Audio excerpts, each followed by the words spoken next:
No, yo diría que en eso no vas a tener suerte, porque las sustancias así rollo cloretilo, popper, éter dietílico, incluso inhalantes industriales, lo que suele ser ese grupo de sustancias, las inhalantes, pues precisamente una de sus características que más destaca suele ser lo poco que duran sus efectos.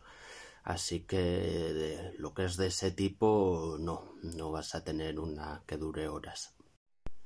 Tiene sus ventajas y sus desventajas. Si quieres consumir durante toda la fiesta, pues claramente tiene la desventaja de estar sacando el bote todo el rato.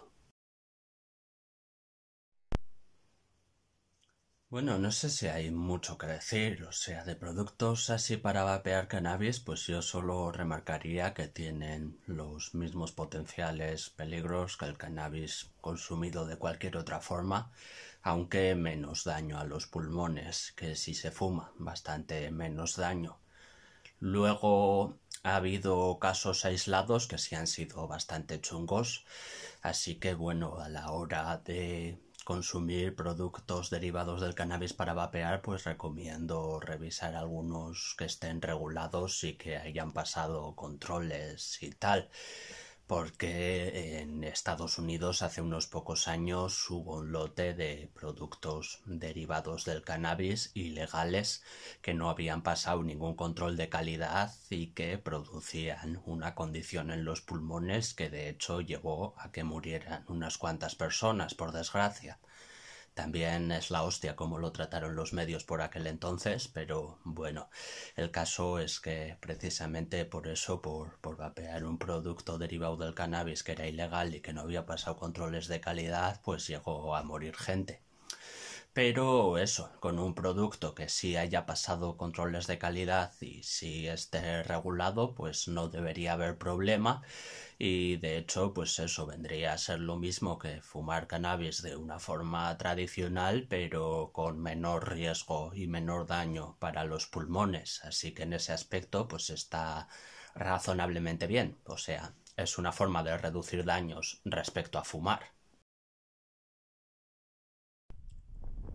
Pues hay tantas posibles razones que no te voy a poder dar una buena respuesta, pero quería contestarte porque sí me parece un buen momento para repasar algunas cosillas y hablar, por ejemplo, del triángulo de Zimberg, que es solo un esquema, pero igual es el que mejor sirve para entender estas cosas. Lo que el triángulo de Zimberg nos muestra un poco de forma esquematizada es que a la hora de considerar los efectos que tiene una droga hay muchísimos factores que hay que considerar y que podríamos agrupar en tres grandes grupos. Uno sería la propia sustancia, la propia droga en cuestión. Otro sería las características de la persona, del individuo que toma esa droga. Y el último sería el contexto o el ambiente en el que se toma esa droga. Entonces, en cada uno de estos tres grandes grupos hay muchísimos contextos que van a ayudar a determinar cuál es la experiencia que se tiene a la hora de consumir esa droga.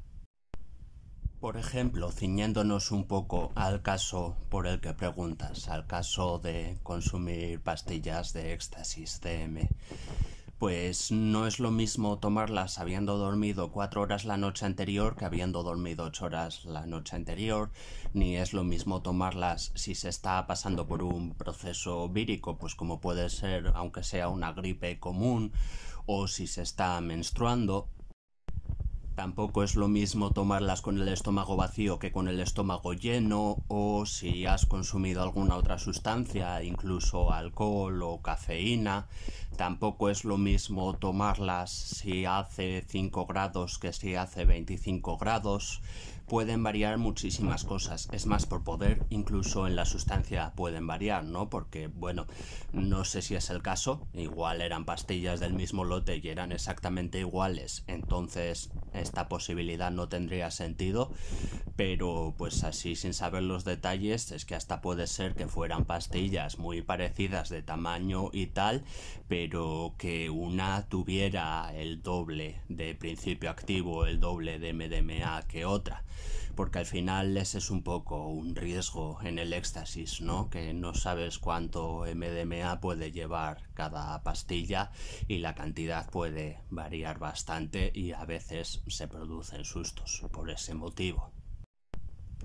Y bueno, que ya que estamos, pues comentar que me alegro de que solo haya sido una experiencia un poco mala y tal, porque eso por poder podría haber sido peor. El vómito al tomar MDMA pues no es lo más frecuente del mundo, pero sí es un efecto adverso que pasa, digamos, de vez en cuando. Pues me parece una pregunta muy interesante y creo que la vasoconstricción es solo uno de los efectos que puede llevar a la conocida dificultad para tener erecciones después de consumir estimulantes, no solo cocaína, la verdad es que la mayor parte de estimulantes, así también anfetamina y demás, tienen este efecto. Pero no estoy seguro de si es la vasoconstricción el único factor implicado. Creo que habría algún otro factor con algún otro nombre, pero claro, yo soy un humilde psicólogo especializado en drogas y en asuntos del sistema circulatorio me pierdo un poquito. Así que bueno, si digo alguna cagada, ojalá venga algún médico a corregirme y a explicarlo mejor. Por eso lo dejo aquí, a ver si a alguien se le ocurre alguna forma mejor de explicar esto o sabe algo que yo no sé sobre el tema, que es bastante probable. Lo que yo creo es que, bueno, a ver, el estimulante natural por excelencia producido por el propio cuerpo humano vendría a ser la adrenalina, ¿no? Y la adrenalina sirve para las situaciones de lucha y huida y entonces, hasta donde yo entiendo, lo que hace es redirigir un poco el flujo de sangre de forma que haya más flujo de sangre hacia los músculos para poder dar mejor esa respuesta de lucha o de huida y por tanto también disminuye el flujo de sangre hacia órganos que no son los músculos, entre los que estaría el pene, claro. Entonces, no sé si eso es solo vasoconstricción o tiene otro nombre ese efecto, me imagino que tendrá otro nombre y supongo que a la hora de consumir estimulantes como la cocaína o el speed producirán una respuesta en el cuerpo más o menos similar a la adrenalina y entonces me imagino que por eso también puede ser por lo que haya menos flujo de sangre hacia el pene y se dificulten las erecciones.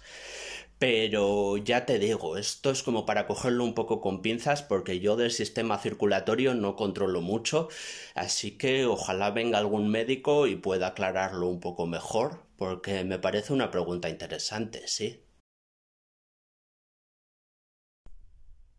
A ver, pues por poder sí, pero el rango de temperaturas que tienes pues es bastante más pequeño que el de la marihuana, porque la molécula de MDMA cuando alcanza cierta temperatura, que no es muy alta, de hecho rondará los 100 grados, pues ya no se mantiene estable, ya se disgrega en otras moléculas. Entonces, pues realmente las comidas que se puedan hacer con MDMA pues no van a poder implicar meterlo en un horno ni nada por el estilo, entonces pues sí que sería bastante más limitado que lo que ofrece la marihuana y entiendo que sea menos popular. Además de lo peligroso que podría ser no calcular bien la dosis, claro, pero bueno, ese es otro tema.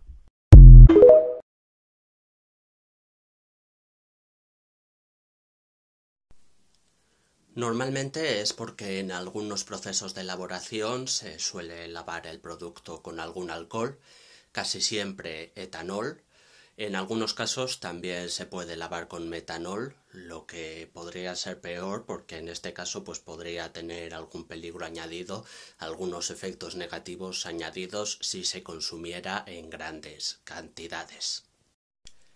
Y bueno, normalmente el motivo por el que el alcohol simplemente no se deja evaporar es porque mientras esté húmedo va a pesar más, simplemente.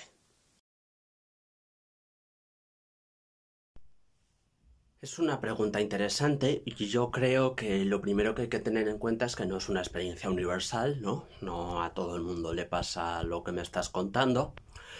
Y luego pues podríamos especular un poco sobre las causas.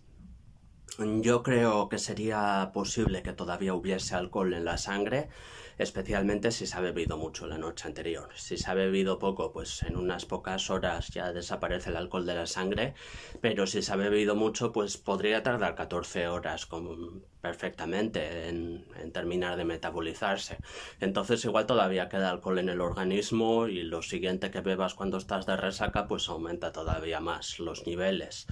Luego también habría que tener en cuenta que probablemente la absorción vaya a ser más rápida. Me imagino que cuando estás de resaca tendrás el estómago vacío, llevarás muchísimas horas sin comer.